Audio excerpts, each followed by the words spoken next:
I think when it comes to intimacy, like, or let's say sex, when it comes to sex, some people are like, all right, well, we're fucking now, so we're together. Like certain conversations aren't had. You know? They're like, I mean, what was it? The movie You People. I usually don't sleep with everybody, so we go together. We go together. And hopefully the romance will blossom prior, during. You think women are still looking? You think some women are still looking for romance? The podcast, you can't win. Talking a good game, you can't win. Topics never lame, you can't win. Win. Watch your average Joseph. Marvelous. It's ridiculously funny. I'm Marvelous. No, I'm not your average Joseph. We are the Podical Sons. Let's start this show. How you feeling today? I am feeling fine like refined wine. Is that port wine? That's that fortified shit? I'm not into sherry. Not into sherry? I'm into women that's named Sherry, but that's a different story. It's here nor there. And we won't speak about it. Yeah, port wine. There's that fortified wines and I don't know. Ginger wine I can drink. Ginger wine you can drink? That's the only one I can really like say I fuck with and buy. But you'll mess with? Yeah. The sherries and all that type of stuff. But somebody told me you're not supposed to drink wine in plastic bottles. And most of those wines, like even Stone Ginger wine. Fortified wine and stuff is like in those plastic bottles, some cheap shit. It's that cheap shit. They don't get any better than that. Nah, nothing better than that.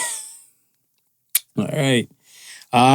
Like, comment, subscribe. All of that. All streaming platforms, possible Podical Sons. You can see us Podical Sons at YouTube. Mm-hmm. And yes, podicalsons.com. We are everywhere where you need to find us. It's not hard. Run a Google search. Ask about us. And ask about us. And we can run things. So let's go. First poll. Should there be an age limit or minimum on marriage? And 60% said no. Talk to things. How you feel about that? I don't think there should be an age limit on marriage itself, but I think maybe some mandatory courses once you pass a certain age. For marriage? Yeah. So what's that mean? Break that down. Like you see how you go to get your driver's license. Okay. Driver's course is not necessary, but it's deemed an important step, and your insurance will even recognize that, the fact that you actually went and you took a course and give you a better discount on your insurance itself. Mm-hmm. I think like with marriage, there's a lot of things where people are expecting it to be that it's not, and then a lot of things that they're not expecting that arises during the marriage. And I think like if people are actually set up to take courses and make them like a mandatory course, and I think some of these things would be alleviated and some of them would just be being pushed to the side. I mean, they had that stuff, where you can go to I guess whoever is doing over the who's ever presiding over the wedding, like the pastor or anything like that. Sometimes they'll make you do like premarital courses and stuff like that. Yeah. But I don't think it's like, that's not a mandatory thing, is it? No. It's not a mandatory thing. No. And it's not an in-depth thing either. It's not a what? No, it's not an in-depth thing either. He's basically just going over the top. I don't know, because mine's felt in-depth. Yours felt, okay. Mine's felt in-depth, right? I looked at it stuff where, he asks about, what are your fears going into marriage? Right. What are possibilities and everything like that? Finances, like we were talking some shit. Right. So I'm saying my shit felt kind of in depth, right? And it was more of a G check-in, I guess, for both of us. Right. It's kind of like we had to do a whole questionnaire thing by our damn selves on some specific website I think we had time before we had to schedule to meet. So I guess he can get all the answers and stuff like emailed to him. Yeah. And then he had the results. It's like a Maury test. So right, it's like, all right, so Marvin, da-da-da-da, da-da-da-da. Blank, blank, da-da-da-da, da-da-da-da. And I was like, oh, shit. I was like, this is dope. Yeah. Now, what you were saying, like, if you did the courses, and let's say that, I was thinking if you did the courses and the marriage didn't work out, they should give you a discount or on the courses? You're divorced if the shit don't work out. Like, because I look at it as I was like, all right, you did all of this. All of that. You put in the effort. Right. And shit still didn't work out, whatever. I mean, like I said, you get a discount if you take the driver's Exactly. thing, right? That's what I'm Why saying. not? Give me a discount for the divorce if it don't pop off. Sure. Because we, hopefully in this course, we outline exactly what the marriage, not the wedding day, right? The marriage entails and stuff, whatever. Like some hard times might come up. Motherfuckers might have to take care of each other and all that type of jazz. You should get a discount both on the marriage license and on the divorce if you end up getting a divorce. Yeah. Oh, yeah. That because that right there, like once that's locked in, like did said couple do the proper steps and procedures? Yes, because you have some drivers that would just legit go in their car. Let's say not even their car. Let's say they might share a car with somebody. Right. They don't give a fuck about adjusting no mirrors and everything. Right. They just go in there, skirt. They just go. Right? Because they can, because they're legal. They have a license. Now you have these parameters. You got to check these boxes to see if you okay to be blessed with the perks. Yeah. Run it. I did the courses. I'll do the courses with a smile, actually. It'd be interesting for all of those who took like the premarital counseling and just like had to do like fill out the questionnaires and stuff like that. It'd be interesting if you could revisit those same answers 5 years into the future and see if they still hold true, or see if stuff still checks off on certain boxes. So technically, like that's on you. So I still had mines. Okay. So he gives you like the printout and the answers. Right. He's like, okay, this is what I got. This is yours and this is yours. And he legit gave a printout. Like I can't remember the website, whatever, but I had it. Okay. Because it was like a booklet thing. Yeah. And they're saying like, well, Marvin, your fears and stuff aren't legit. They I felt like some Charlie Brown shit. Right. But I was looking at it, I was like, oh, okay. And then when I was going through, like even like when I was packing up to move from that area and everything. Yeah. After everything to pop off, I was looking at it, I was like, liar! I swear on the stack of Bibles. That's exactly what I said when I had the paper. I looked at it. That's what I'm assuming would happen. because it's one like you turn the page and stuff and they're like blah blah blah. Marvin and blank blank getting ready for marriage and everything like that. And you're reading this shit. I'm looking at it. I was like, I know one. I can be honest. Yeah. One thing that I did not do pertaining to like let's say what I claim I was gonna do was. It was saying that you want to make sure you say something motivational and inspiring daily. Okay. Because you're going to be with this person, possibly sharing a space for 365, 366, depending on the, job aspect and stuff like that, living situation. Right. With said person. So I'm looking, I'm like, okay, I see it. And Nah, if I don't fuck with you, if I got an attitude or something like that for a minute, especially like if I start off kind of bad, and it's not even like it's wild. Like I want to say, I could be on like morning type of tip, but if I realize like some shit about to pop off, and I'm not like fully ready to seize the damn day yet, you ain't get no motivational shit, whatever. I'll call you later, man. Yo, chucking up deuces, like I holla. They'll kick in later on from now. You might get that call. So like I remember one of them was like, from my side, it said, you should always be encouraging and kind every day because you're supposed to spend the rest of your life with that person. So you want to say these type of things. And I'm like, when I was going into stuff like the years before, I'm like, of course, I just want to be the best husband I can be. Yeah, man. Oh my gosh. Yeah. I see that shit. I'm like, that ain't happen. Back to reality. Yep, there goes Marvin. Fuck.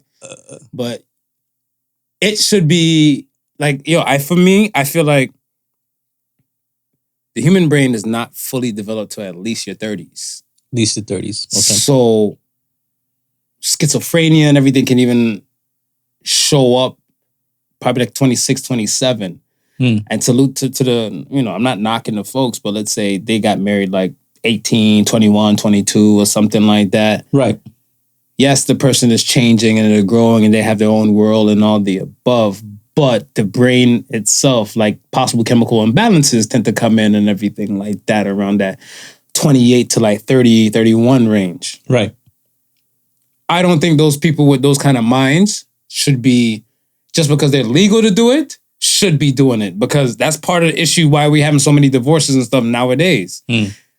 I feel like everybody doesn't do it for the love purpose. Right. And I'm not saying that's the best way to look at it, but I look at it and stuff as where you have to have this mind. And to deal with anybody, you need fucking patience. Yeah. And some people don't have patience, but they want the marriage, they want the wedding. They want this, they want the status, they want the title, you know what I'm saying? So Right. I look at it where you gotta fully prepare yourself and then get this shit together, because I don't like playing with God.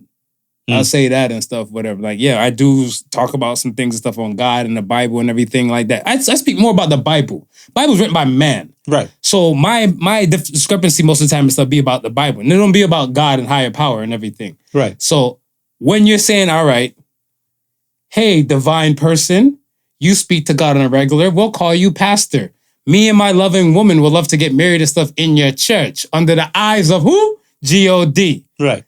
Then we're going to do this to be like, this shit didn't work out. But yo, I got another one lined up there, dear Lord.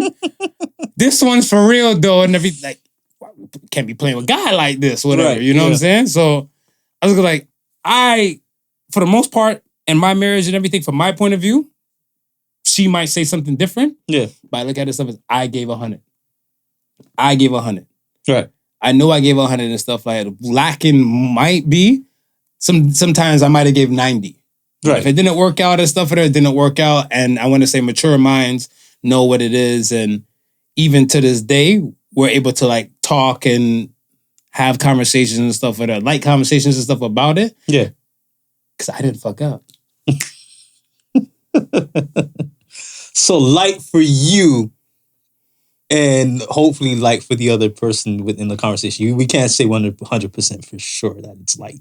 I mean, it's cordial. Yeah, it's cordial. It's cordial. It's cordial. Like, you know, like even some of the questions, when I pose the questions and everything like that, it ain't a moment to have a motherfucking like a panic attack when you see the question and everything like that. Yeah. These things to me might seem like light questions and stuff to me, and it might be heavy to another person. Right. So I can't speak on how they feel on that aspect and stuff. But I just look at it stuff as why are we not having these conversations?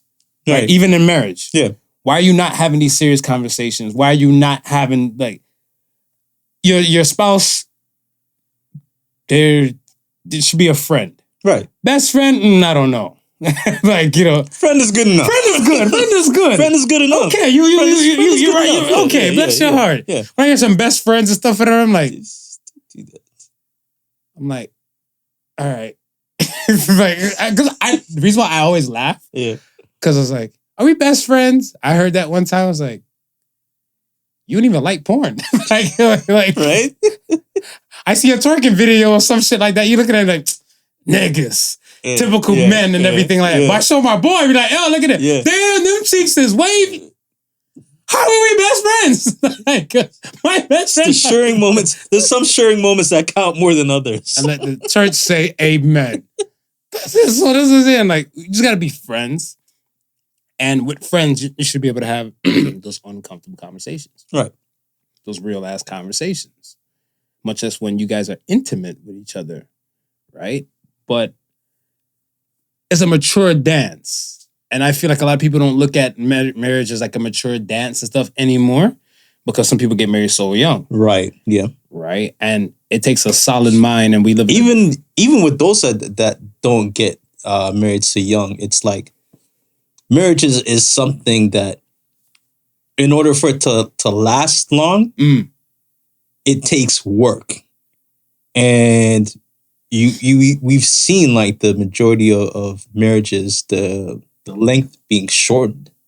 You know what I mean? It's like 5 years might be an average, 6 years might be an average, 7 years might. So people are seeing it and they're not looking as marriage as long-term goals, because they don't see long-term couples like back in the day when we used to see them. You know what I mean? So it's like they look at it as, all right, I'm gonna get married today because for the same thing that you're saying, status.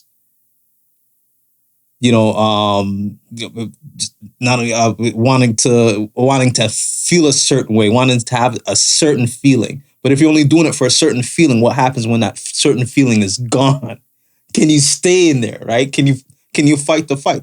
So I heard one person say that, like, to be in a marriage, you actually have to look at it as like you're working towards something. You can't be in love with the idea of, you can't get married without being in love with the idea of marriage. One more time. Say that one more time. You can't be or you can't be successfully married without being in love with the idea of being married. Even if you're in love with a person, but marriage is not your forte, you can't marry the person because you love that person and expect that marriage is going to be working. So what they're saying is like, no, marriage is something that like both you and that person constantly have to work at. Yeah. It's not something that just, it resolves itself. No, it's like, and couples who've been in it forever will tell you, just like we always say, there's a lot of compromise. There's a lot of give and take. There's a lot of work that goes into it. It's not just a way I wake up in the morning and I love you every morning. Some days, you know what I mean? You hate the person. Some days you're thinking about CSI episodes and who might be the victim in the beginning and who might be getting caught at the end of the show. Right. And then after you got to work, after you get the thought, you got to work on that thought. Yeah. And push it to the side. So it's like it's one of those things is we're not seeing people are willing to say, okay, you know what? I love the fact that I can probably spend the rest of my life with you. Because if you can look at it and think that far ahead, then all the little immediate stuff that pops up will probably start to bother you less, start to affect you less. I feel like that too. Yeah. I feel like that too. To be real talk, because I look at it as like, all right, we're in this quote unquote say together forever until one of us kick the bucket. Right. Right. So from there, when you have that kind of mindset, you know there's gonna be bullshit that comes up. Yeah. But then you look at like at the end, it's still all about us being together and everything. Like, not everybody has their own deal breakers. Right. This is true. Everybody has their own deal breakers. But like what you were saying, the average in today's times, yes, because we live in a microwave world. Mm-hmm. Everything and stuff is the attention spans and all this type of stuff. Like they used to say 7-year itch, and I feel like it's half that. I feel like it's 3 years. Yeah. Right? So, and if you make it past that 3 years, now you got that 5-year hurdle and stuff, whatever. Are you staying or are you going? Are you loving it or are you listing it? Right. You know what I'm saying? Like, yeah. That's the kind of shit that tend to comes up. Whatever. Like, we're going to love it. We're going to stay in our marriage and stuff. And some people's like, yo. List that bad boy. Turn that usher on. I seen a house down the street. Right?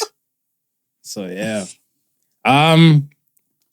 Next poll was, have people become romance intolerant? 100% of everybody who voted said yes. Do you agree? Do you disagree? I agree, man. I think it's something we mentioned before with it just being a microwave hookup type of deal where, before you took time, you wanted to, is woo still a word used? You know, it's like, because when I looked at the definition of romance, yeah, wooing court and woo came in there. As people still use woo.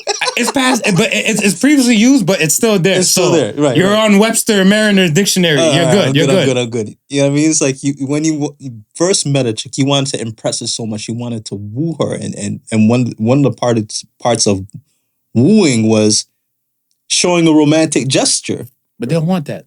But it's exactly. So you don't have to woo nobody anymore, man. You just gotta have a Snapchat, man. Let me tell you, and let me say this: I have a real good female friend, right, and I have a real good male friend, right. My man, he tried to woo. He went to go woo her, right. He went to go woo her and everything like that, right? Romance style. Yeah. Even the traditional classic romance style. Okay. He wrote her a poem. You know what I'm talking about now when I say this. Man. If you don't know, now you know. Man. He wrote her a poem. Words from the heart. I think I'm trying to remember the title. I think it's called like either Desperately or Desperate or something like this. Like I desperately need you and want you. Lyrics. Lyrics. And I'm not gonna call it the pieces, but I'm gonna call out an asshole and stuff like myself that was laughing at this shit. Yeah. I laughed until I heard it. Right. Whatever, right? Because my female friend, she's like, such and such wrote me a poem. I was like, and you were clowning? So I'm looking like, oh shit, he wrote you a poem? Like, niggas did that? But I was young and I didn't know romance. I can tell you that I didn't romance, right? So I'm looking like, niggas did that? She's like, yeah. And I think one day, she told me, she said she got at the house. I'm like, yo, I'm calling you today, man. Calling you. When I get home and I get settled, you need to play by play. Yo, I need you to read this shit to me, man.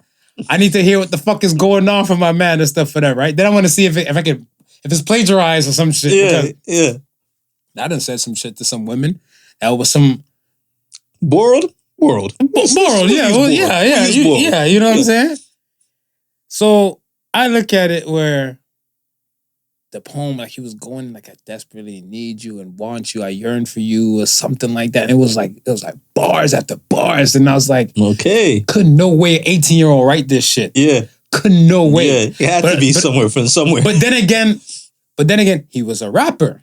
He used to rap for hobby purpose and everything like that. You know what I'm saying? And he used to write bars and he's actually freestyling and everything like that too. Yeah. So putting words melodically together. Those who know you're narrowing down the field right now. Who was a rapper back in the day? They have a way with words. So he knows. So now, after she finished read the poem to me, right? I was like,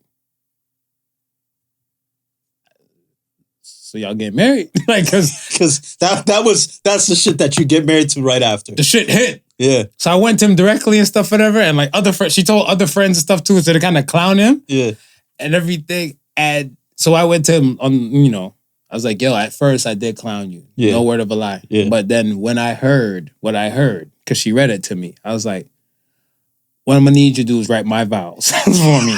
The day I ever get married, you had to write them vows and stuff like that, right? Right. And even when I did get married, I sat down, I said to myself, I'm like, this motherfucker set a bar in my life.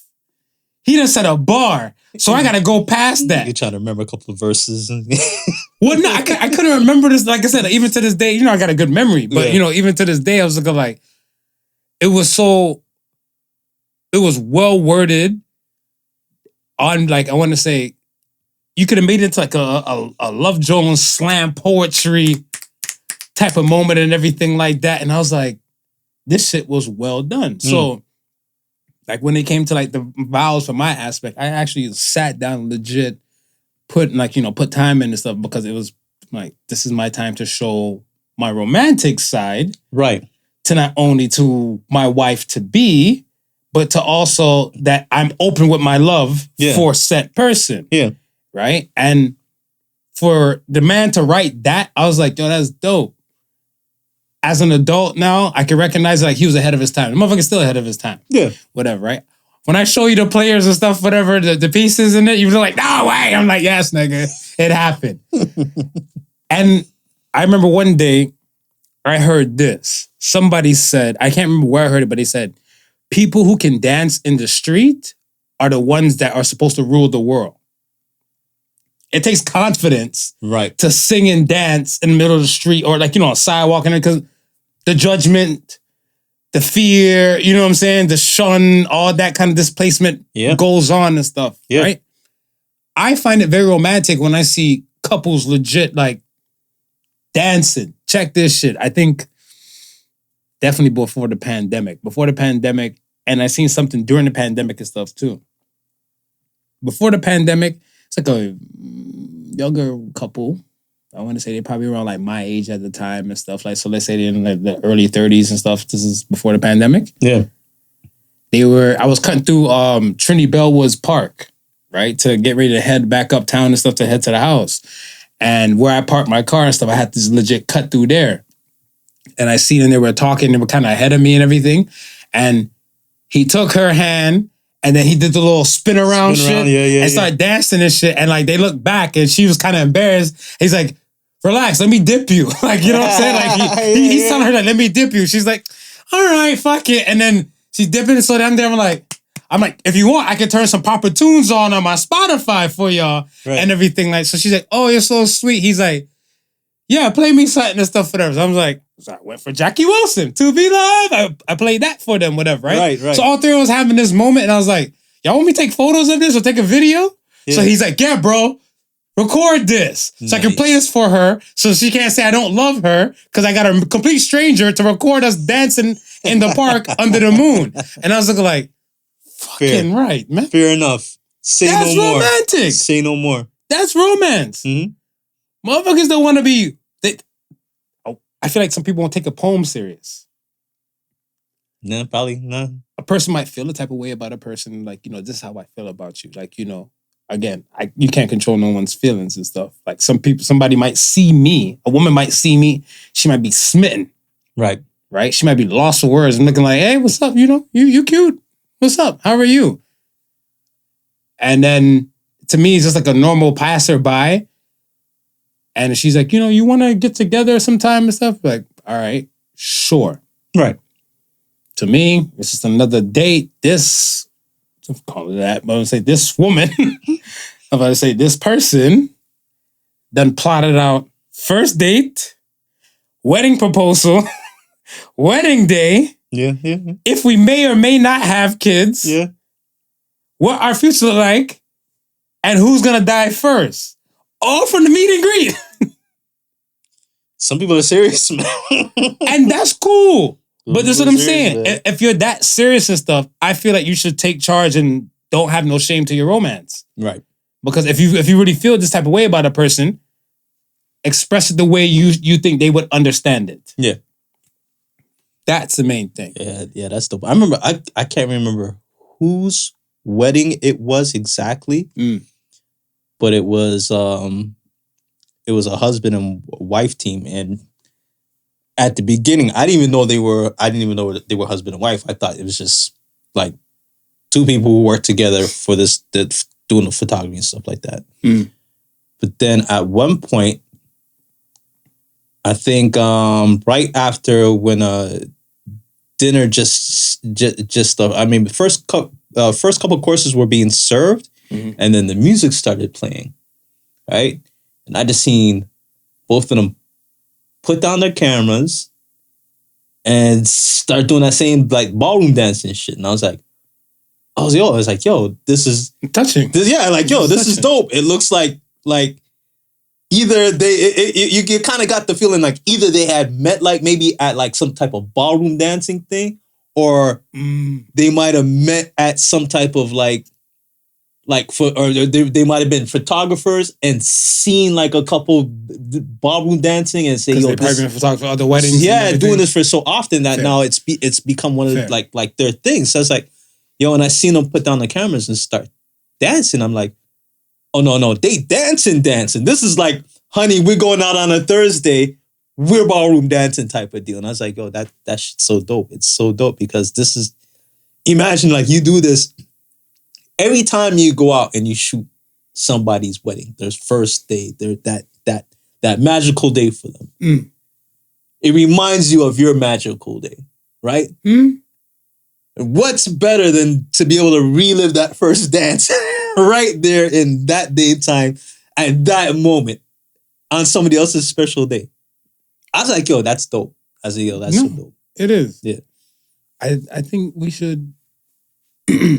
Like for today's times, it's different, and it's not to all the couples, and I'm not saying that to even all the couples. What I look at is where dating, courting, wooing, all that aspect and stuff. The dynamic has definitely changed, like a Netflix spliff and chill. It don't take much, man. I heard that before and everything. It was the funniest where... And you know what's even funnier than that? What's that? This whole Netflix stopping from people to sharing. Some of y'all ain't gonna get to chill. I think it's gonna be a lot of solo dolo accounts. Some of you are not gonna get to chill no more. Netflix is gonna be out here raping a lot of pockets. Easy. Mm-hmm. Because they used to do the yearly shit. Now they do monthly. So yearly, you at least got a little discount. And now they telling you all the accounts and stuff for there has to be on the same IP address. And if they're not under the same IP address, y'all fucked. They're cold. They are cold. So it's gonna be a lot of spliffs and chill. Minus in the Netflix. Spliffs chilling. Tubi. Tubi's the free service. Is it? Oh shit, Tubi. I remember it was like, I seen something that was like, Hulu and Do You. Hulu and Do You. Wine and Prime. And then Netflix and chill, right? But romance today, to me, I still feel like it's needed. And I think we just have to understand the person's love language. Yeah. Love language play a major essential piece to this whole song and dance. The hookup culture we live in, like you say, it's real. It's real, it's prevalent. And I think whatever they get to say, I think when it comes to intimacy, or let's say sex, when it comes to sex, some people are like, all right, well, we're fucking now, so we're together. Like certain conversations aren't had. You know? They're like, I mean, what was it? The movie You People. I usually don't sleep with everybody, so we go together. We go together. And hopefully the romance will blossom prior, during. You think women are still looking for, some women are still looking for romance? I think a good portion of women will claim. Right. Would claim, but then again, I guess it would be fine-tuned to the person to ask them what's their definition of romance. I remember when I was like growing up in like primary school, right? And is that elementary? Elementary school. Okay, yeah, it is. And we would go to the library and we take our library books and we would the guys would take out like murder mysteries, this, that, and women would the girls would take like the little romance novels. You know what I mean? And they would have their Barbies, but their Barbies would be romantic with Ken. Does that sort of stuff still happen nowadays? Like, are like girls in elementary school more looking into that fantasy type stuff, love, relationship? Because then that's where they first learn about romance. Most of them. Well, from the demographic that I know, pertaining to the kids aspect, right? Not so much, because I feel like a lot of parents stuff that I know and the parents that I see, if they have little girls, they buy them dolls, but they don't buy them like a Ken doll in the mix, right? You get what I'm saying? Right. So it's kind of like they're buying especially a lot of the black moms that I know, they'll buy a lot of black Barbies. There'll be like different versions of black Barbies and stuff that come out there, and there might be a few white Barbies and stuff in the mix, right? So it's just like a girls rule, boys drool type of shit. So it's like, wow, there's no Ken doll to say they're gonna live in this house together and do this. Now when you say that, bro, are we teaching them that? Are moms teaching them? Let's be honest. From the jump, because if you got 6 different black Barbies in different career goals, settings, living in their big dream house, driving their big Barbie car. There's no Ken. No Ken around. There's no Ken. There's no. What was that? Can you imagine a black Ken doll in your head now? Nah. I can't either. I'm not saying it doesn't exist. We probably can Google something and shit like that and see what it might look like. But they're not being bought. Because if you buy like Black Career Stacy doll, right, and she's like businesswoman attire, and then you're like, all right, your daughter got the black Barbie like Knight Rider car, and they got the dream house, or somebody else bought the dream house for a Christmas gift and shit like that, whatever. Yeah. Barbie's in that bitch by herself. Or Barbie's in there and stuff, whatever, like another small teddy bear that identifies as a man. But even if she's not in there with another small teddy bear, she'll throw another Barbie in the car. She's in there with her Barbie girlfriends. Yeah, and they're all successful. And none of them ain't got no damn man. Living single, Barbie style. Oh my gosh, we cracked the code. Yeah, we cracked the code. Barbie has been leading the way all this time. Yo, buy your daughters and stuff and a Ken doll and stuff. Get Ken in the mix, just man. throw one Ken in there. Throw in one Ken. If you buy like about 3 Barbie dolls, throw one Ken doll in the mix. Yeah, so he don't even have to be involved with anybody. Just successful, please. Well, because I look at it like this. It shows for me, and this is just a light thought of it, whatever. Like to me, it just shows the stuff that you don't really need a man. And men, they're not needing stuff to be there. So now when said girl becomes said woman and everything like that, she's like, we ain't had no Ken doll. Daddy wasn't home. Like real life, daddy wasn't home anyway. Right. I can do bad all by my damn self. Yeah. But and then back to where we started this whole conversation off with romance, and that's like I said, when I was growing up, like these girls had their boy doll and their girl doll, and you know what I mean, like you know what I mean, that was a thing. You know what I mean? They grew up, they graduated. Their stage was the romance novels. They graduated from that. It was like the I guess the werewolf movies. That was the Twilight series. I think that's probably when all that stuff started to just dwindle down. Possibly. I think possibly because I don't know, North America, I don't want to say we, but I want to say they, them. But they do push hard on like the LGBT factor. Yeah. And let's say a hetero looking couple, even as toy wise, might even be a problem to like whatever agenda they're trying to push. Right. Like I'm not saying the LGBT, but I'm saying like the powers that be. Yeah. Because again, that aspect where the romance and the wooing used to take place so often. Yes, we live in digital times and stuff, so are we compensating and stuff with emojis to showing that this is romance? Like, does that quantify? Like, right. if I send like 3 kissing emojis and stuff to my woman, yeah, does that mean romance? Like, if you're like, hey babe, good morning, 1, 2, 3, is that romance? I mean, and here's the funny thing, right? Because to you as a person who probably doesn't send any emojis at all, right? That means a lot. Right. So if you're sending these to your girl because you know your girl likes emojis, she's in love with them, you say, oh, you know what? I don't usually send this, but I'm going to send these to my girl because I love her. That's a lot to you, right? That's a lot. But on her end, if all her conversations throughout the day is all emojis, love, kissy face, kissy face, kissy face, when you finally send me, like, oh, look, he finally sent me something.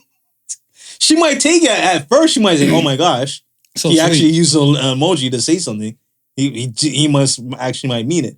But to be bombarded by it all the day, and as somebody who's used to saying or used to sending, probably just, what language is that? What language is that? What is these? What is these? I mean, it's sad. To me, it's very sad.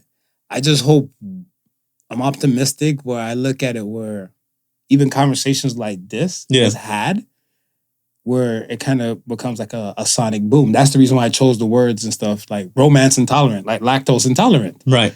Because I just feel like a lot of people today, they're like, yeah, I don't need all of that shit, whatever. Like, I don't need that for a marriage. I don't need that to get a man or to keep a man and everything like that. I heard some women on some other chat, they were saying like, yo, nah, cook him dinner and give him this throat. I was like, hey, yo. She's like, just give him this throat and everything and it keeps him happy. She's like, to my knowledge and stuff, whatever, he finishes work at 5:30. We live 20 minutes away from the house. Before 6 p.m., the key's already in the door and he's walking in. Yeah. She's like, that's my kind of love. She's like, babe, what's for dinner? After you get dinner, he's getting that throat. I was like, and to him, that might be the most romantic gesture in the world. He's taking care of all the needs. But even some of the dudes, I look at it with some men, it's like you hear a conversation and stuff like that. And I remember seeing the comments and stuff like that. He's like, some dudes make comments like, damn, she had the house cooking and she giving throat, it's a wife. They jump. Right. Because that to you was probably natural standards. Yeah. Them days is over. Yeah. Some dudes cook more than some of the women. Nah, you're right. You're right. Right? And then some women will tell you her place is not in the kitchen. She's out here busting ass because she's CEO. She right here. She one of the Barbies. She making guap. And I don't know, because I feel like we've gotten jaded. Like from so long and everything. So I was like, nah. So when I see the 100%, I'm like, I see exactly what you guys are talking about. That's why I always ask. The heaviest question I learned, and I started asking women and everything that was when I got dating again. Do you know how you want to be loved?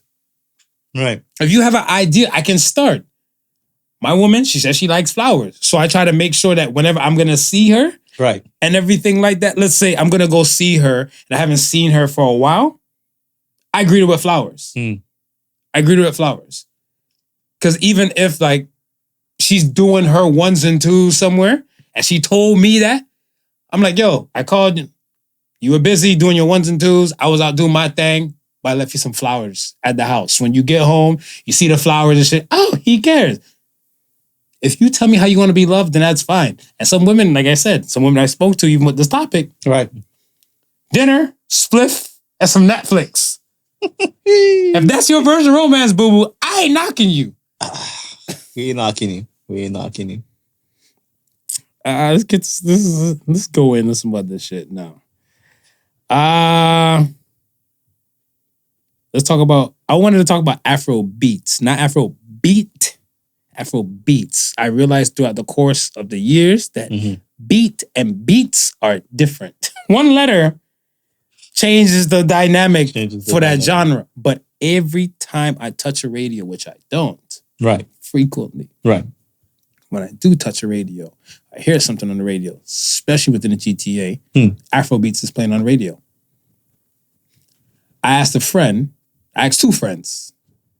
Actually, three. They were coming in the chat. So I have three friends that live in New York, like NYC. Yeah.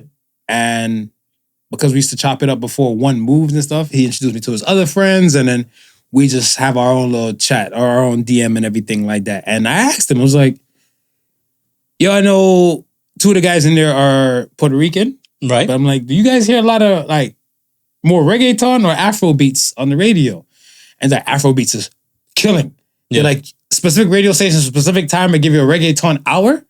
Nevertheless, like during the hip hop thing, you'll get like a mixture of like one or two Afro beat songs with like some rappers and stuff over it, right? Right. And I was in this, so I'm like, you as a music man, do you think Afro beats will overtake hip hop? Yeah, I don't think it'll overtake hip hop. I think right now it's kind of riding that lane because they haven't, it is as popular as it's become. I don't think they've given it its own solid genre yet. Like when I say it's given its own, like the recording industry, it'd be interesting. I'd have to check Billboard to see if they have an Afrobeats category.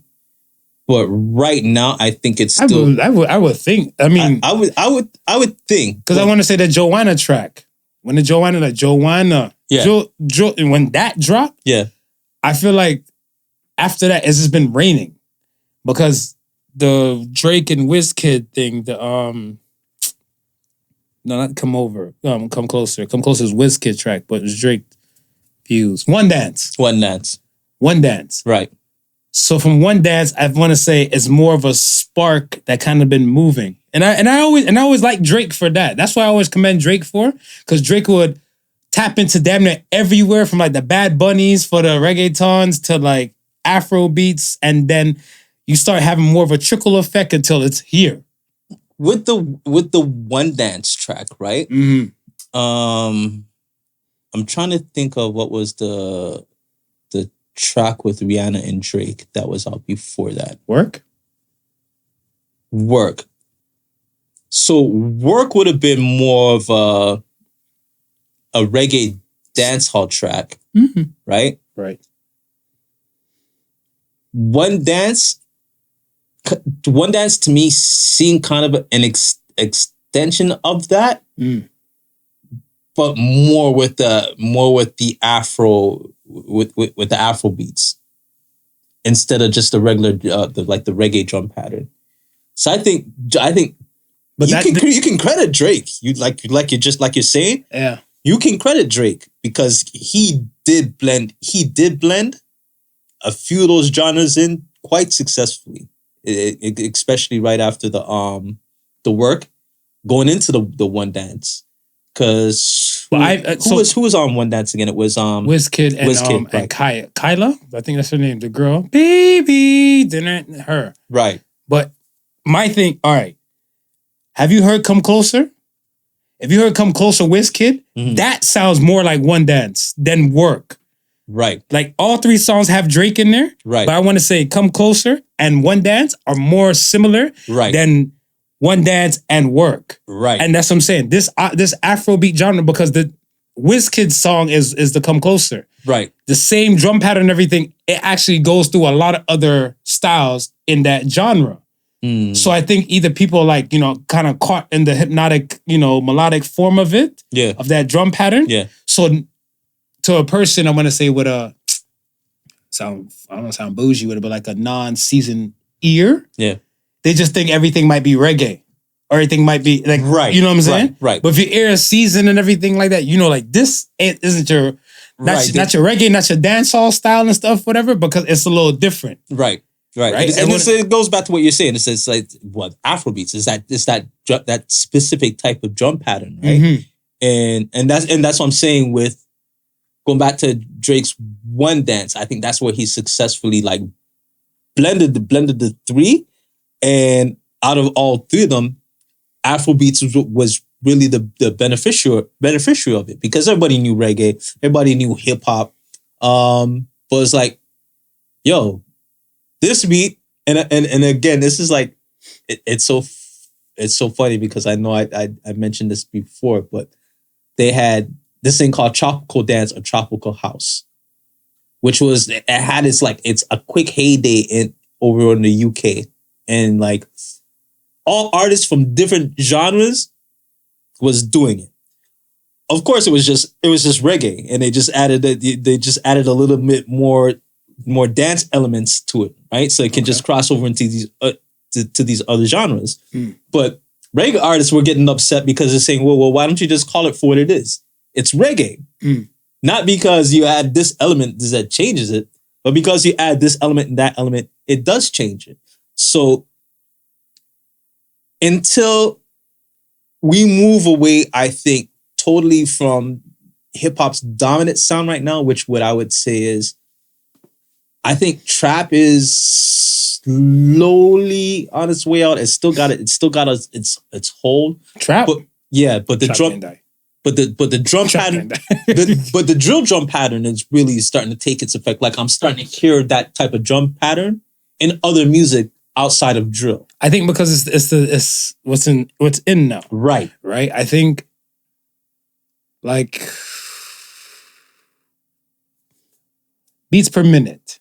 For a classic hip hop track, what's the standard average for that? Beats per minute, classic hip hop track would probably be 90? around 90, 95. Yeah, in between there. Okay. A drill track, those things start off at like maybe $130. We see, okay, and this is how these things work. You see $130, half that. Half that what? Half that $130, and then you get your standard hip hop tracks. So what they've been doing, right? Since trap, because of the hi-hats play so quickly, just your standard format or your standard beats per minute doesn't allow you to play for hi-hats that quickly. So what they would do is they would say, okay, I'm gonna take a track that's typically around 70, which would be typically slow for hip hop, right? But I'm going to triple up the hi-hats. So the tripling of the hi-hats gives it the appearance of a faster pace. So in order to do that, instead of recording everything at 70, they record it at 140. So that's why the BPMs are so high now. But if like the melodies they play on top of it, a lot of these things could be played. That's why you're seeing a lot of these slow songs being mixed with this trap and stuff like that. Because all they're really doing is doubling the tempo of what the original slow song would have been. So now you have these beats that are racing at you. It becomes a standard. But then hip hop itself it hasn't really left that tempo, because you can slow knot to it if you want. But it's just different people, like different strokes, different folks. Different folks. I look at it stuff as that I'm not a young person and stuff that's looking to go on demon time and go turn up all the damn time in the club like that. If I go out, I'm more catching the vibe, and I might just act a fool for that fraction of a time. Their shit and stuff is like back to back. We're talking about like from like CJ to Favies to like whoever to drill to UK drill to Chicago drill, and this is your party. Right. That's not my kind of jam. It's just like if you go to a soca, if you go to a soca or die or soca fit and everything that. That's all one type of style and stuff in it. So if you're not mentally prepared for that, that might not be your thing, and that might not be your event. Right. A lot of them, they aim for specific. Like even like I look at playlists and stuff, and that's what like with the streaming thing. Yeah. When users can create their own playlist, there's some people that will have their own playlist of like drill. And then you say like me, I have a genre. I call it contemporary hip hop. Right. Certain songs and stuff, I feel like it's more of a meaningful meaning, and the beat's not wild, and it's kind of like a vibe that I can like, either a Sunday night drive. Yeah. I'm with my woman, I'm with my peoples, we having some trees or something like that. And it's an easy kind of vibe. Yeah. Right? That's what more I'm into. But I don't dictate the sales, or I don't dictate majority of the streams. It'd be interesting to see within like the streaming apps, right? If like the popular playlists, what the mixture is of? Is it hip hop mostly with a little bit of Afro beats? Is it split even, or is Afro beats now taken off? Because you're right, because a lot of people do not consume through the regular radio again, right? Correct. It's mostly just radio's streaming. Dead to me. Yeah, radio's dead. That's why I don't. The only time I listen to it is in the car. I don't even give it that shot. I don't even give it that shot. See? Whatever. So then it would be really interesting to know how do they do it, or if they give Afrobeats its own separate category. More than likely they do. They probably do. More than likely they do, because like I said, that Joanna track, it's a format like Joanna, why you want to do me like all of that. Yeah, that's not in a form of rap, and then the beat is just like. Joanna, Joanna. The world's gonna turn out when they start getting these thick ass African women in these strip clubs, and they be stripping, and they gonna start playing some Afro beats in the strip club. And now you remember that thick ass stripper that go up there and she's moving her shit to some fucking Thames. Listen, this is the chinks to free your mind. Listen, I'm sure if we go to the strip club right now, majority of music is probably playing. It's probably Afro beats. I bet they don't. You don't think so? I bet they don't. I challenge you. We can go after this show. We can go find a club, find a strip club in your hood. I'm thinking Afrobeats, man. I'm thinking it's got that. Because I think more so with the women, it's gained a real strong popularity. Women dictate the sales, though. More than hip hop. So that's why I can see where you're saying if it's going like that.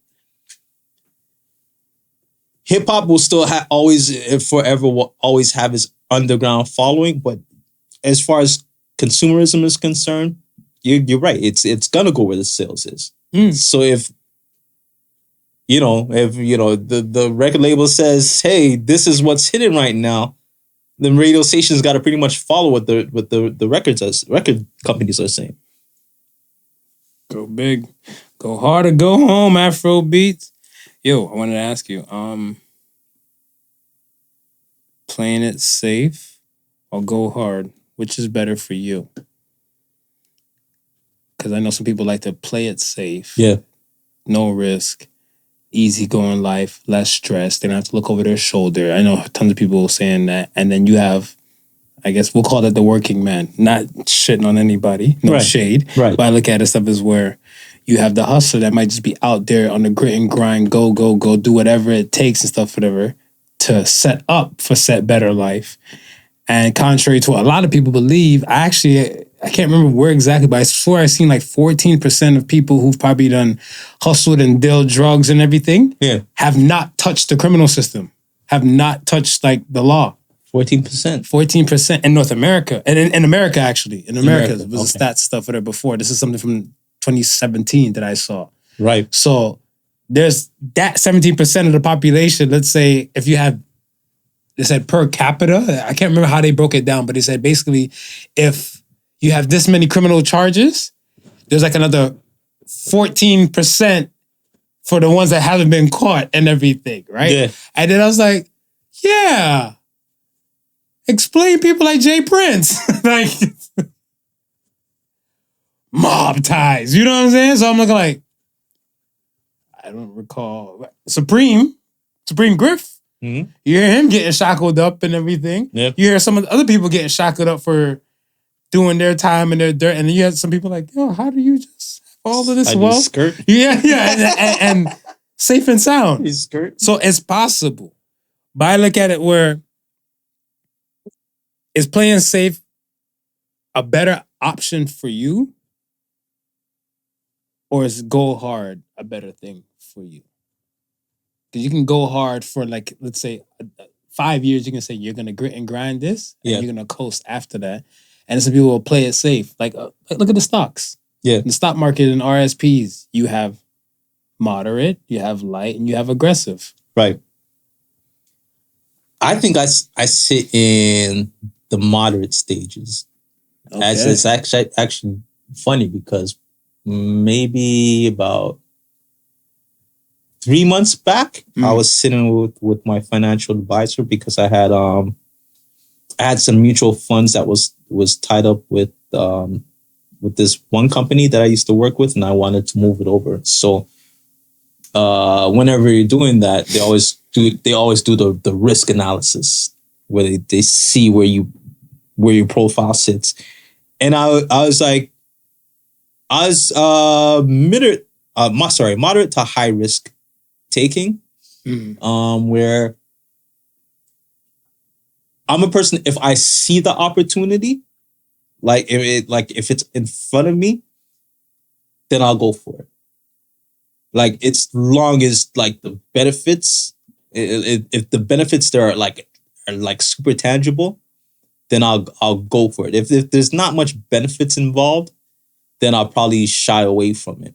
But otherwise than that, I'm at the stage now where everything's pretty much even keel. The risks that I do take are very calculated. So if I'm going to lose, I know how much I'm going to lose, and I'm okay with that. So yeah, I guess it's a proper gamble. Yeah, I guess I still take the risks. I still take the risks. I'm like that for specific things and stuff myself. Yeah. Like, I look at it where it's not one way or another for everything. Right. Because I look at it like, you can take a play it safe kind of shower, and you can take a go hard and to like you're washing off your sins and that melanin and stuff like that, right?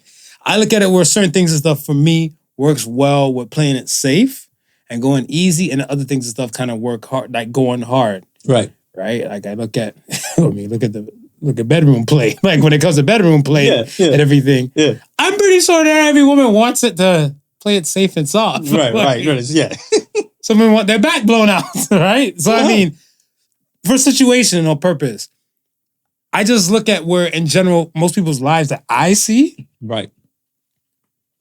I think the going hard aspect, if they do go hard, or what I'm seeing they go hard, the blinders come on, like when the horse blinders come on, everything else gets destroyed.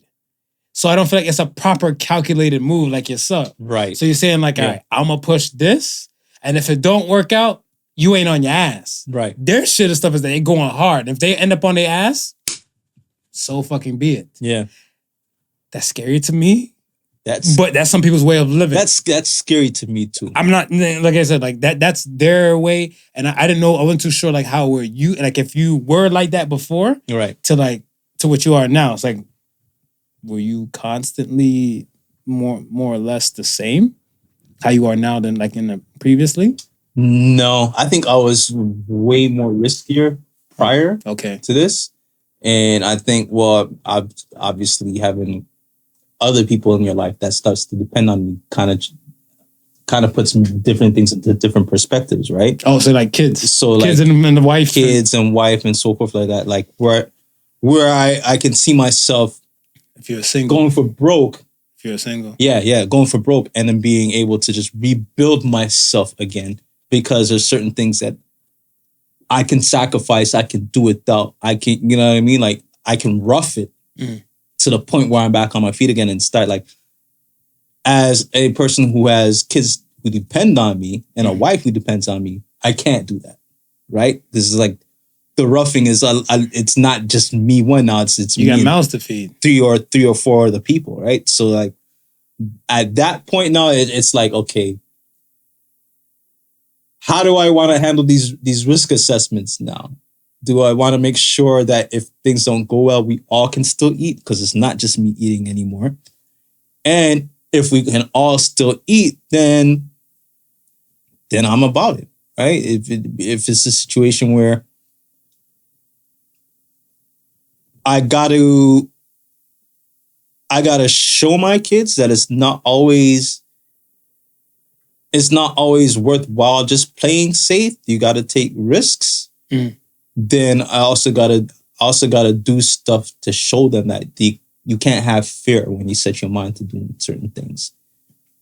You have to, but also with that, you also have a plan, right? So if I'm investing, I tell my kids what I'm investing in, what are the hopes, but I tell them nothing's not guaranteed, right? With that, on top of that though, I'm gonna say, well, even though nothing's not guaranteed, this is what I have over here just in case. This is in place just in case. So that if it doesn't work out, I'm not starting back at 0. You know what I mean? Maybe I'm starting at 5 this time. Which is smart. Right. Like as a gamer, I look at it as save point. Yeah. Right? Once you come, like I want to say, beyond the beginning. Right. Once you come beyond the beginning and stuff like that, if you feel like this might be kind of risky, save point. Right.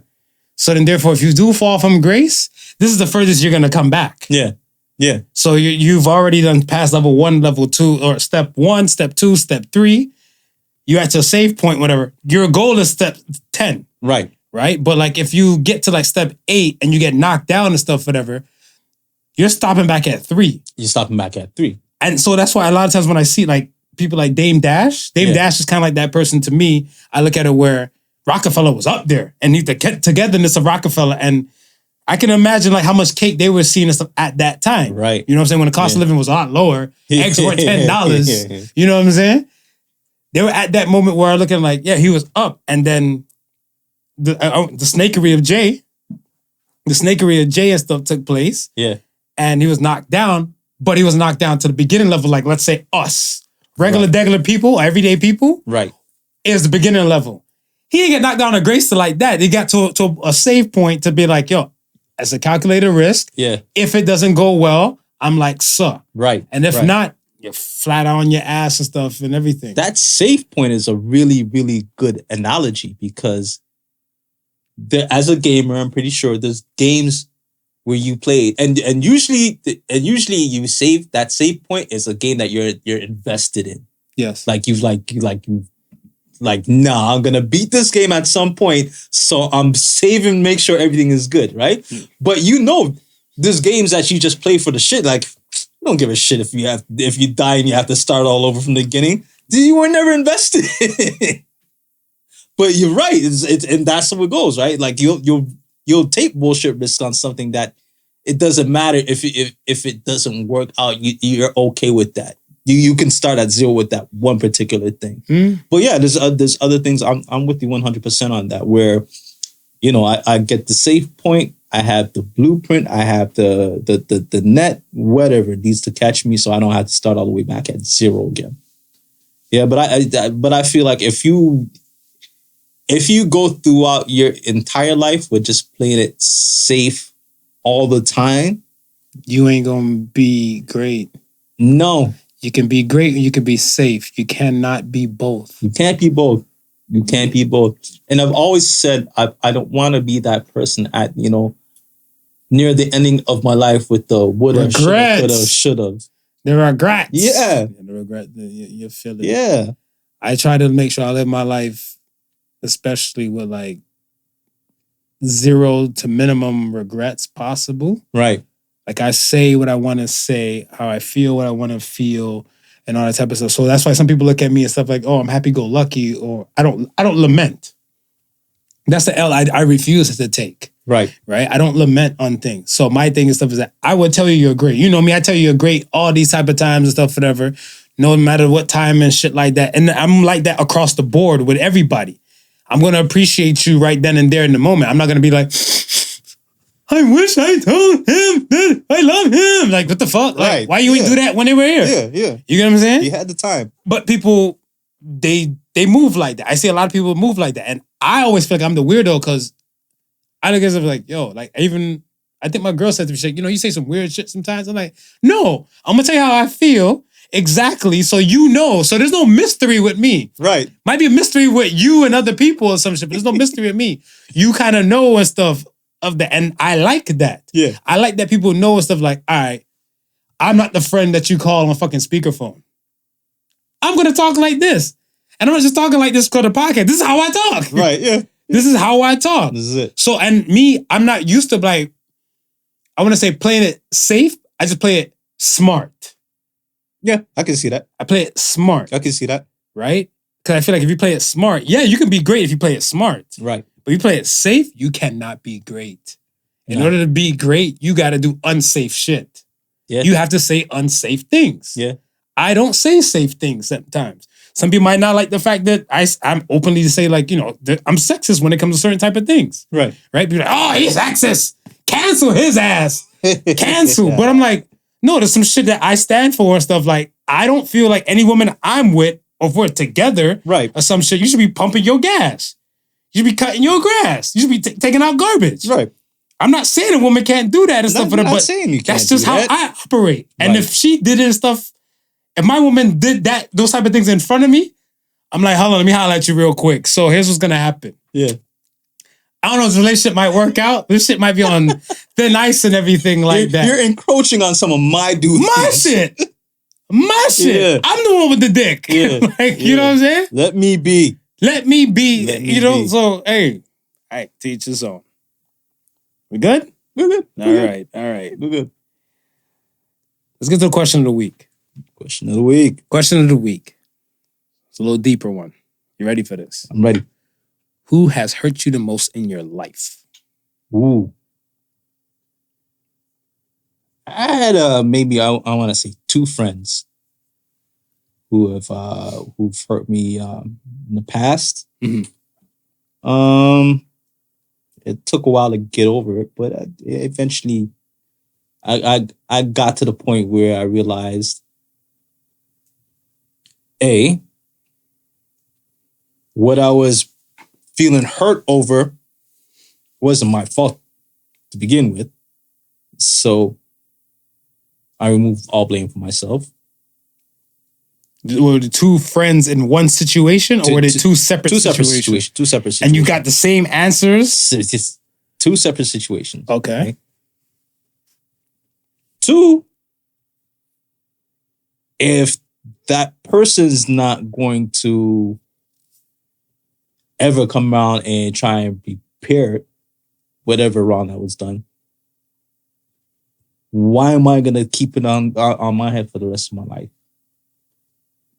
So after I got to those realizations, it just the situation, it becomes a situation where it's talked about and learned from, rather than being in a position of feeling hurt like it once was.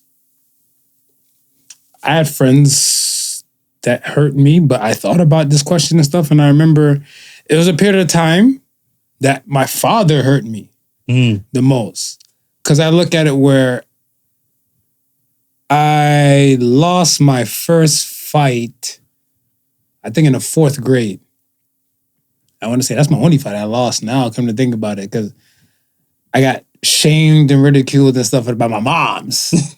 Your mom's first. My mom was a different kind of beast, because I think like it was like, I think it was, I don't know, I feel like some Jamaican mothers and stuff are like bipolar, low key.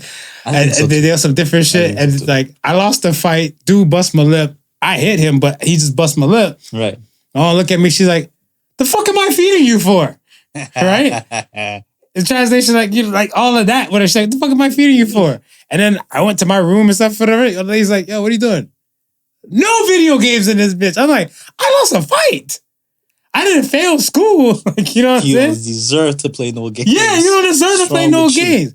And I looked at it stuff as where I learned how to fight from women in my family. Okay. Right? And I think there's a song called Where Have You Been? It's a Jay song. And yo, that song, it touched a lot of kids in the hood who were raised by their moms. Cause I thought it was heavy on me. Right. But then I remember, cause it was Jay and Beanie Siegel.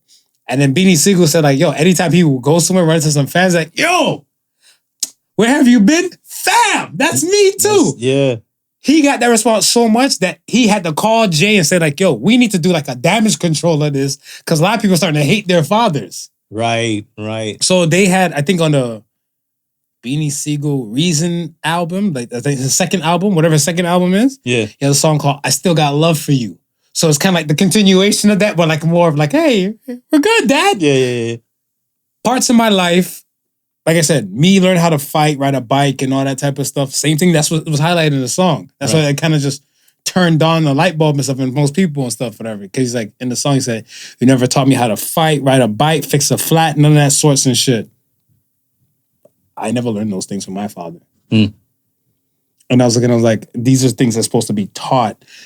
So I was scratching my head and everything. I was like, yo, this guy let me down. And then I always hear these conversations about your mom is supposed to be the first woman you're in love, like, you know, the first woman you love and everything. And of course, and a lot of women, they look at men and say like, I got to see how he treats his mom or other women around him to kind of determine if like that guy might be a proper fit. I love my mom gone to bed. Forever my lady, blind, deaf, crippled, or crazy. Right? My father dynamic, when I was talking to a woman at the time, she was telling me, she's like, I'm partial on you. She said, she's partial on me because I don't speak too highly about my father. And I was like, yeah. And she said, yeah, because he hurt you and you never fixed that hurt within you. And after that, I think I probably like in 2005, 6, I started taking the time and stuff to start looking at myself and trying to repair that aspect first. And then I try to do as much as I could with him. Because at the end of the day, I knew to myself, like, eventually I'll have kids and my kids need to know the origins of where the fuck they come from. And I had to get better with that aspect. And I was like, I turned it from the hurt to understanding. And then once I got a gist of the understanding and everything like that, I looked at it as like, it's a lesson learned. Like I said, the L I don't like to take is lament. Because I'm not going to lament and stuff for them. My father never loved me. My father was never around. And all this. Motherfuckers are still lamenting. I'm almost 40. I shouldn't be doing that. I'm on to the next. I should be progressing, doing better, not holding on to weight. We always speak about people just holding on to shit and don't know how to let go. You got to let go and do better. So at that case, my father hurt me the most. Let's get to Ask the Sons. Are you ready? Ask away. Let's do this. First Ask the Sons question comes from Taco-Tuni. What is one thing you love about yourself? Go ahead, Smooth. Sell yourself, you slut. I'm persistent. I like to get at things and continue and see them through. I don't like to start things and not finish. I'm a fan. Yeah. I'm a fan of that. I'm a fan of people and stuff like that as well. Kudos to you and the other people who are listening. Yeah. And they do that and stuff as well. Yeah. I don't like, before I tell you I really have a problem with people who have all these fucking great ideas and they don't do shit with them. Yeah. I think I don't really judge. I just look at the person and stuff like, yo, a lot of shit you say don't hold weight to me. I had one dude. I had this one dude in my garage. You know who you are. He was working on some furniture for me. And dude came up with this idea. And the idea at the time when he told me, $1 million. Brilliant idea. I said to him, you know what you need to do? I said, you have written it out? Because that's the first step. You have the ideas. If you're gonna be serious about it, you gotta commit it to paper. Write this son of a bitch down. I said, do you have it written out? No. So why don't you have it written it out? Because I don't know how to write and put it in words and this and that. I said, even if you point form it and get somebody else to write it out fully after. I said the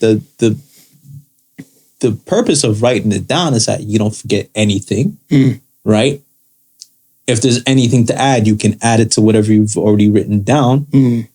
And then the idea is more easier to share if you ever needed to share it, right?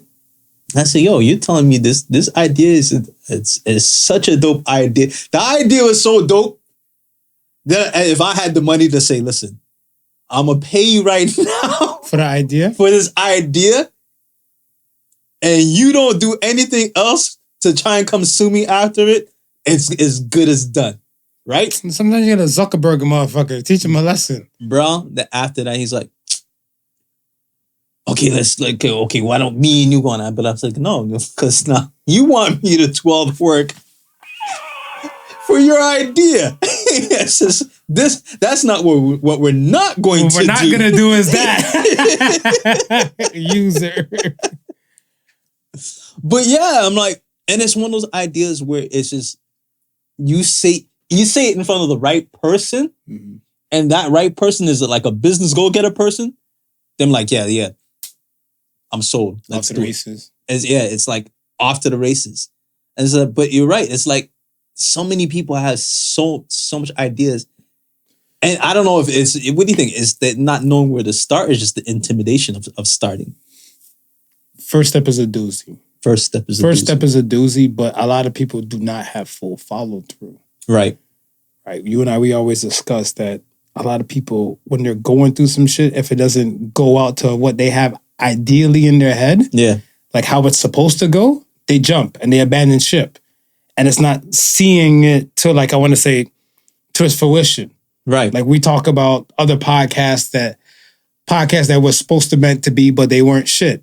Right? You look at it, we're like, oh shit, you see the potential. Oh, you see the growth, you see where it can go, but they don't have focus. They don't have discipline, dedication, or determination and stuff to follow with it.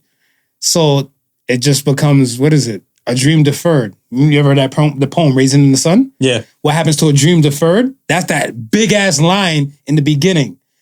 And I was like, yeah, it's just like a fucking raisin in the sun. You have it there, it's going to sit till it's dry up and it's dead. Yep. And that's what they do. Sometimes you gotta, like I said, Zuckerberg a motherfucker next time. Yes. You look at it and be like, yo, you ain't about that life? You ain't serious. Then when they see you, you said this on me. Can you prove it? Can you prove it? Man. I'll tell you about the idea. I'll tell you about the idea. Might not be too late. Might not be too late. Hey, let's do it. For me, what I love about myself is that I'm optimistic. I'm always gonna look at like the brighter cause or like the happy ending and everything. Right. So I might be like a crackhead without the crack, Like, I just feel like there's gonna be a good ending and everything like that. Like You are the glass half full. oh, definitely. You are the glass half full. Definitely. And I'm gonna keep pouring until it's full. That's the type of person and stuff that I am. And yes, there's reality to some things, but I look at it as like, all right, if this is not working for me, it doesn't mean it's not gonna work out. It means that I might have to look at it from a different angle, different perspective, different point of view. I might have to bring another brain into like whatever problem. Right. Sometimes when problems are bigger than you, but I'm still looking for the greater good. Like, all right, this all went to shit. A nuclear bomb drop. What's the silver lining to it? Well, a lot of motherfuckers I didn't really like before they were here. Now they boop, boop, gone. Now they're gone. I was always complaining about my spaces and my living quarters and stuff is kind of close. I can knock down some walls like Bob Vila and shit and just expand my shit now because there's less people around. There you go. Definitely cost of living and stuff are going down because not a lot of people left.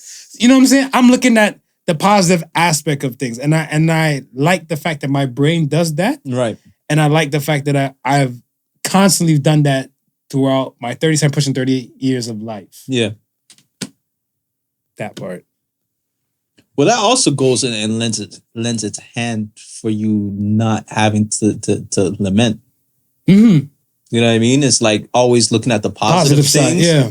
And just if you don't give it you give yourself any time to even dwell on anything negative. No, that's what happened. That's that. It's already passed. On to the next.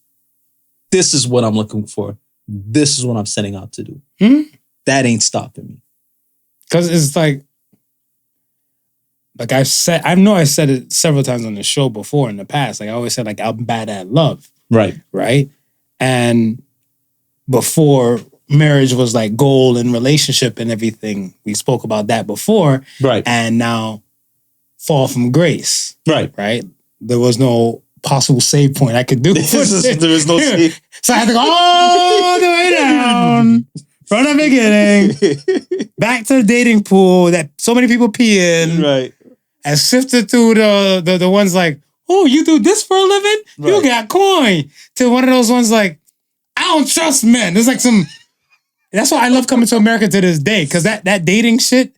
The scenes with those dating scenes, I was looking at them like, my life is fucking coming to America. I met one woman like, oh, you got a son? Oh, that's nice. That's so cute. You got a son? You got baby mama drama? I don't want that. No one said I had baby mama drama. No. But it was wild. Mm-hmm. Did I stop? Did I come to a point to say, you know what? I'm running into these different type of women. There's not going to be no woman out there for me. No. I'm looking for the greater good. Right. I know that the ones that I seen weren't for me. Right.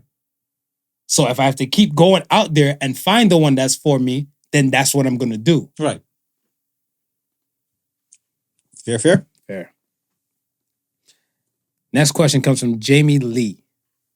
What's a deal breaker for you at restaurants? For me, it's bad service. Boy, you really don't like service. Nah, not bad service, man. That shit got to be clean. Gotta be clean. That shit got to look clean. I was in the spot. The spot was clean. It's part of a chain, restaurant part of a chain, and we've frequented different spots of the same chain before, and we liked the food. But this one restaurant I went, I would say 20 plus minutes before the waiter even came by to even like offer us a glass of water. Bro, I was so peeved, sitting down with my parched self, watching people eat their food. I mean, there's one thing if the restaurant's busy. I get that. Were you with a group of people? Were you with your wife? It was me, wife, and the kids. Okay. So I get that. You know what I mean? It's busy, but geez, even in the most busiest of establishments, you always greet the customer. Facts.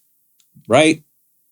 You let the customer know it may take you a little bit longer to get to them, but can I start you off with something? So we're not just talking over dead air. You know what I mean?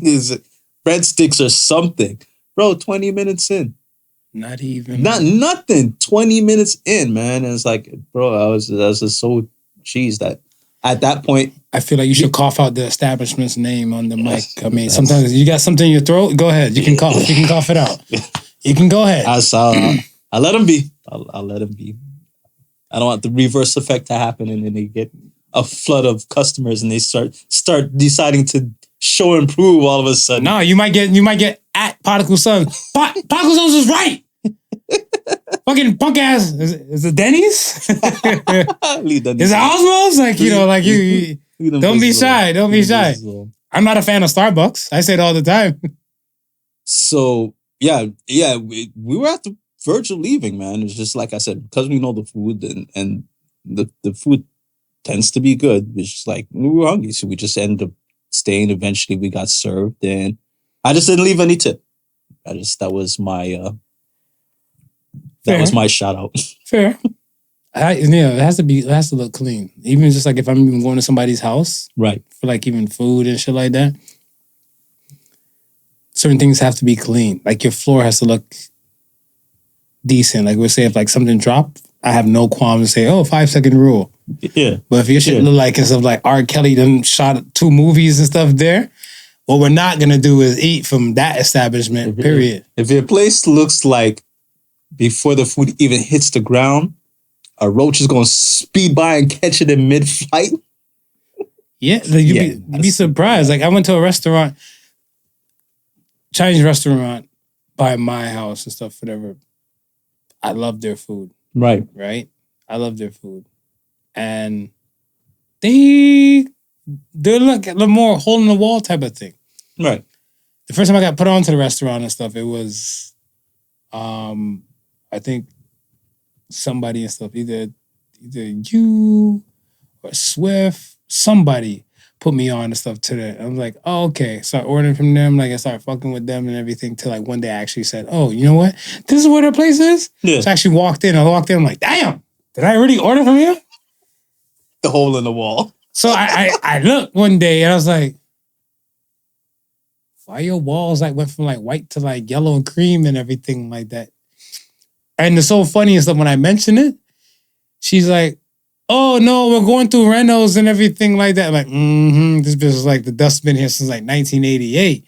But low key, I think another time I went there, I put an order and it'll pick up and go. Yeah. I was looking like, first thing in my mind was like that dirty ass wall. And I'm like, no, the wall was actually like clean. Right. So they took some time and stuff for that. I'm like, health inspector probably came through. Somebody dropped it down. What's this? Or something. But the place has to look like it's clean. I was talking to somebody the other day that I'm still not ready for bearded chefs like that. Your beard is acceptable to me if you're a chef. Right. My beard, you might run into some slight problems. Right. My beard and beyond. Yeah. And a lot of them don't wear like the beard nets. The beard nets. Right? Yeah. So I'm looking at stuff, I'm like, yeah, I'm not about no hipster chef and stuff touching my food. Like even I went to a burger spot, and they had like a chubby, no, I think he's more fat than anything. Fat bearded dude. He had his hat cocked like right here. Right. And he was sweating. So like the strands of hair that he had like coming to his forehead, it's like matted, like matted. Right. Yeah. And so like he's going to some chronicles. I don't know because he's fat or because he's over the heat. Yeah. And then the beard is there like this. And then in my head, I picture like that. I was made for loving you, baby. And his head is turning. And I swore I saw like, I saw like something. I was like, They're like, can I help you? I'm like, nah, and I'm good. I left something in the car. I'll be back. I didn't go back. Yeah. I went to another Chinese restaurant by my old place, one of my old places and everything. And they had like a pass-through window. Right. To pass through the food from the cook to outside. And the man, the Cantonese, a Mandarin. I don't want to, be racist and say, mimic the language, but I saw a lot of over someone else's food. And when I called them, I'm like, hey, yo, that's when the person's like, I need my money back. He spit over my damn food. Like he was hard with some bing song and yeah. something, and I was like, I'm cool. I went to this burger joint here in Brampton. It's a popular joint. So won't say the name, but soft, Smooth, you soft. You soft. Call that restaurant out. It's a popular joint, man. It's a popular joint, and this is a burger spot. And they got Gladiator, and they got a little It's Gladiator, yeah. Not saying a thing. And they got a little assembly line where they make the burgers, and the assembly line is about 4 people deep going this way. Burger assembler, garnisher guy who packages up and puts everything in your brown paper bag. Not one of them had gloves on. I looked. I hope it ain't Gladiator. I looked and I said, wait, the burger has got to go through 4 different hands. No one's got gloves on. I said, you know what? It's okay. I'm good. I'm out. They finger fucked your food. Yeah, I'm out. No, not your food. Someone else's food. Somebody else's food. Smart man. Okay. Last question comes from LisaLisa. What was the saddest fictional character death to you? I wish I can cue some music, some sad music for it. The old dude in Up. Yeah, I can see that. Yeah. I can definitely see that. And at first I didn't like him because I thought he was just mean and grumpy. You know what I mean? Every time the little kids went over there, he would just beef and stuff like that. But then when I found out that he was just all alone, his wife had passed and it was just him in that house and everything around him was just changing and he wasn't ready for change. So you saw the preview first? Before you saw the movie? Because right there, the movie at the beginning, it shows you his whole origin story. So that's why I never really felt sad. I mean, felt mad at him for being the way he was. Right. Because I look at his stuff as where he was happy. Yeah. Until his wife died, until he just realized like this, all he has left is this house. Is this house. Right? So for me, death-wise, it was a moment. Yeah. Nah, Naruto, Jiraiya. When Jiraiya died, set job, the job remain and be silent. Holler at me. I'll tell you on Patreon. I tell you on Patreon though. The motherfuckers got I got to take a bereavement day for that to get my mojo back. To get it together? Yo, cause like they give you a fucking character build up. Right. They tell you like the man was this and that. Nothing in his life ever worked out. The man even had a monologue before his death. He's like, never got married, never had kids. Fan into this one kid who looked up to me. I made him to my pupil. And he died before me. I felt like a failure and all this type of stuff. So he ended up like taking on his son, his pupil's son. Right. And kind of raising him. He's like, if I was to be a grandfather, this is what it would feel like and everything. But certain things with the kid, he couldn't really like get to do. So he just felt like his whole life was a failure. So while he's dying and everything, like the last bit of energy and mojo, he wrote like a coded message. Yeah. He's like, at least they have something to go by and my death is not in vain. Yo! Remember, you're feeling it now. Biting the lip. Yo, this is what I'm saying. I was like, oh, who the fuck wrote this? And I sat there, I was like, that one, I'm like, maybe I'm on crack. I said crack without doing the crack. And then when I was seeing like other blogs and other things, whatever, I was like, okay, so it's not just me. Not just you. It's not just me. Wasn't just your feels alone. All right. Not just your feels alone. R.I.P. Jiraiya, man. Like I said, that one hit home. Yeah. When you get invested in some of these characters, man.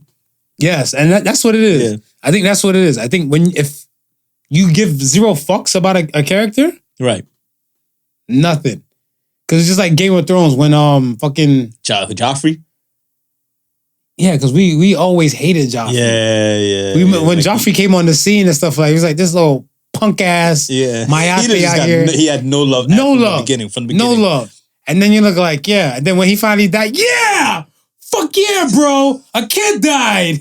He wasn't even 18. Right? He died. He didn't live his life, but fucking kid died. Yeah. Why am I champion a kid dying? Yeah. Invested. You invested. But yeah, that's it, man. We are here at the end. We are here. Let's give us So Say the Sons for this week. So Say the Sons this week. Are you ready? Ready. So Say the Sun says, before you change the world, look around your house first. So says the Sons. Yeah, a lot of people want to make so many changes outside. And in my head, before I used to call it the PTA mom effect. Right. She always say the PTA needs to do all of this type of shit when her house is in shambles, Crocs and shambles. Like, I haven't said shambles the same after fucking London track. It says fucking beer ruined my life. Anytime I say I said shambles at a fucking Zoom meeting the other day. Yeah. I was like, well, we can't leave everything in just a fray. It'll be all in shambles, Crocs and shambles. And I move my shoulders, and they looked at me like, why are you moving your shoulders? I'm like, oh, my back was itching. But yeah, like, you gotta. Those in a house, those that live in a glass house should not throw stones. Yeah. If you live in a glass house, don't throw stones. Right. I ain't make that, so that's why I use that in those damn So Say the Sons. Right. But I look at it as like where you really, people want all this type of super change outside.